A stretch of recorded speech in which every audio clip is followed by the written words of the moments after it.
साथियों, मैं Rahul Kumar Sinha the ignites institute की ओर से। तो सिर्फ आपको पता है कि ये जो है बीएससीबी क्लास 10th वाले बच्चे ही देखें, क्योंकि इस सेशन में मैं क्या करा रहा हूँ। तो ये निबंध निबंध का आपको पता है कि निबंध में कितना मार्क्स पूछा जाता है। तो कुल 10 मार्क्स का निबंध पूछा जाता है, जिसमें मैं कुल 15 निबंध कराने वाला हूँ। इस 15 निबंध में से आपका एक निबंध आएगा ही आएगा, जिसमें आपका 10 मार्क्स कवर हो रहा है। तो ये वेरी वेरी इंपॉर्टेंट सेशन है, जिसको सिर्फ क्लास 10th वाले बच्चे ही देखें। तो आज का हमारा टॉपिक होने वाला है निबंध में गणतंत्र दिवस। जैसा कि मैंने पिछले वीडियो में ही कंफर्म कर दिया था कि आज का हमारा टॉपिक क्या होने वाला है, तो गणतंत्र दिवस। कुल आपको 15 टॉपिक दिए जाएंगे निबंध पर, जिसको आपको कवर करना है। तो चलिए देखते हैं। 250 शब्दों में आपको निबंध देना है, जैसा कि आपको पता है। तो गणतंत्र दिवस, पहले हमको देखना है भूमिका। दूसरा बिंदु, इसे राष्ट्रीय पर्व क्यों कहते हैं। तीसरा है 26 जनवरी को हमारा राष्ट्र गणतंत्र तथा स्वतंत्र क्या हुआ था। इस दिन हम नतमस्तक होकर क्यों झंडा फहराते हैं। उपसंहार।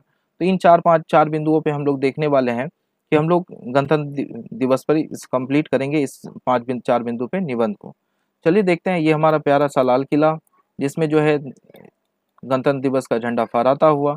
26 जनवरी समस्त देशवासियों को गणतंत्र दिवस की हार्दिक शुभकामनाएं। ये हमारे मोदी जी, ये अब चौथा टर्म में क्या करेंगे, झंडा फहराएंगे। और ये अर्थात तीसरा टर्म करे सलाम सलाम इस तिरंगे को जो हमारी है शान सदा। ये क्या एक स्लोगन लिखा हुआ है, करे सलाम हमारे तिरंगे को। चलिए देखते हैं। तो गणतंत्र दिवस का पहला टॉपिक देखते हैं, राष्ट्रीय पर्व गणतंत्र दिवस की भूमिका। तो हमको सबसे पहले क्या देखना है, भूमिका की। अगर हम भूमिका की बात करें तो गणतंत्र दिवस अर्थात 26 जनवरी 1950 को सर्वाधिक महत्वपूर्ण राष्ट्रीय पर्व है। तो गणतंत्र दिवस जो है राष्ट्रीय पर्व के रूप में मनाया जाता है। इस दिन भारत का संविधान लागू हुआ था। तो आपको पता है 26 जनवरी 1950 को भारत का क्या हुआ, संविधान लागू हुआ। और इसी को उपलक्ष्य में हम लोग क्या मनाना चाहते हैं, तो हम लोग मनाते हैं गणतंत्र दिवस। अब ये 26 जनवरी का बहुत ही महत्व है, क्योंकि 26 जनवरी 1929 को ही जवाहरलाल नेहरू ने क्या किया था, तो इसको गणतंत्र दिवस स्वतंत्र दिवस के रूप में घोषित किया था। इसलिए ये भारतीयों के जहन में बसा हुआ एक बहुत ही इंपॉर्टेंट डे है। चलिए देखते हैं इसे राष्ट्र पर्व क्यों कहते हैं। तो गणतंत्र दिवस को राष्ट्र पर्व क्यों कहते हैं, इसे जानेंगे। तो 26 जनवरी का पर्व पूरे देश में मनाया जाता है। इसे सभी धर्मों के लोग मनाते हैं, इसलिए इसे राष्ट्र पर्व कहते हैं। यह दिन समूचे भारतवर्ष में बड़े उत्साह के साथ हर्षोल्लास के साथ मनाया जाता है। समूचे देश में अनेकों ने कार्यक्रमों का आयोजन किया जाता है। और समूचे देश में क्या होता है, तो अनेक कार्यक्रमों का आयोजन किया जाता है। प्रदेशों की सरकारी स्तर पर अपनी अपनी राजधानियों में तथा जिला स्तर पर राष्ट्रीय ध्वज फहराने तथा अन्य अनेक कार्यक्रमों का आयोजन करती है।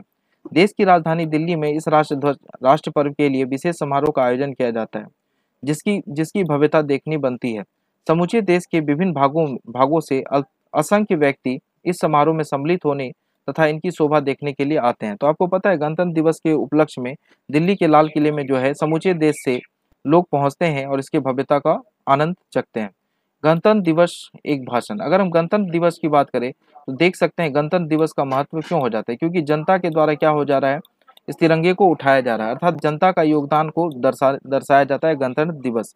तो गणतंत्र दिवस में ऐसा क्या हुआ था, तो गणतंत्र दिवस में हमको क्या मिला, तो हमारे देश का संविधान मिला। हमारे देश का संविधान मिला। पूछेंगे संविधान क्या, तो संविधान एक ऐसा नियम कानून जिसके आधार पर किसी देश को संचालित किया जाता है। तो 26 जनवरी को हमारा राष्ट्र जनतंत्र था या स्वतंत्र। इस दिन पर नतमस्तक होकर क्यों झंडा फहराते हैं, अब इसका उत्तर देखेंगे। तो 26 जनवरी को हमारा राष्ट्र जनतंत्र था। इस दिन शहीदों की याद में हम लोग नतमस्तक होकर झंडा फहराते हैं।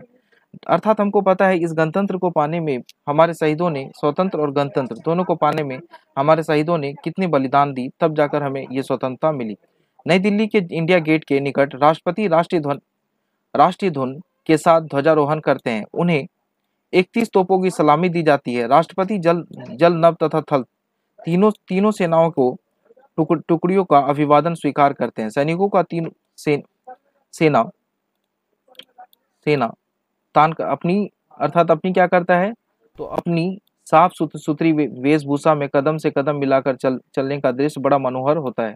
अर्थात अपने क्या करता है, तो सेना क्या करता है, अपना प्रदर्शन करता है। इस भव्य दृश्य को देखकर मन में राष्ट्र के प्रति असीम भक्ति तथा हृदय में असीम उत्साह का संचालन होने लगता है। इस सैनिक टुकड़ी के पीछे आधुनिक अस्त्रों, अर्थात इस सैनिक टुकड़ी के पीछे क्या होता है, नवीन अस्त्रों से सुसज्जित वाहन निकलते हैं। इनके पीछे स्कूल कॉलेज के छात्र छात्राएं एनसीसी की वेशभूषा में सज्जित होकर कदम से कदम मिलाकर चलते हैं। तो इस प्रोग्राम में जो है, इस भव्य आयोजन में जो है, कई छात्र छात्राएं भी स्कूल के माध्यम से भाग लेते हैं और एनसीसी का भी प्रयोग लिया जाता है। तो 26 जनवरी को क्यों नहीं फहराते प्रधानमंत्री राष्ट्रध्वज? तो अगर हम बात करें 26 जनवरी को राष्ट्रध्वज प्रधानमंत्री क्यों नहीं फहराते हैं? अच्छा, यहाँ पे जो है बात करेंगे तो 26 जनवरी को जो है प्रधानमंत्री राष्ट्रध्वज ना फहरा के कौन फहराते हैं? तो राष्ट्रपति ध्वजारोहण करते हैं। तो अगर हम बात करें तो मिलिट्री तथा स्कूल के अनेक बैंड सारे वातावरण को देशभक्ति तथा राष्ट्र प्रेम की भावना से गुंजायमान कर देते हैं।